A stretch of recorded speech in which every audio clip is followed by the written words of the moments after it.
අද දේවදත්ත සර්ව ශ්‍රේෂ්ඨය වූ අදේ මම පක්ෂියෙකු මරන්නේ නැහැ.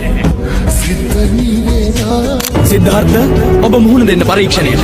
එයයි මගේ නිර්දේශය. ගුරුතුමනි, අවශ්‍ය මගේ හැකියාව පරීක්ෂා කිරීමට නිසා මගේ ධනුර්විද්‍යා නිපුණත්වය පෙන්වීමට වෙනත් ඉලක්කයක් යොදාගත නොහැකිද? ගත හැකි. එසේ ගත හැකි. නමුත් ඉලක්කය දුෂ්කර එකක් විය යුතුයි. විදීමට නොහැකි නම් පක්ෂීන් මෙය ඔබට හැකි උපරිම ජවයෙන් අහස දෙසට විසි කරන්න. කොතරම් කුඩා වුවත් මේ මට ඉතා පහසු ඉලක්කයක් දේවදත්ත.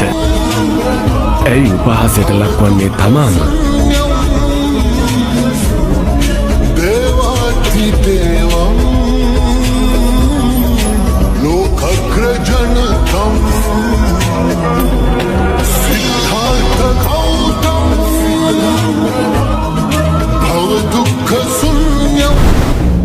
Siddhartha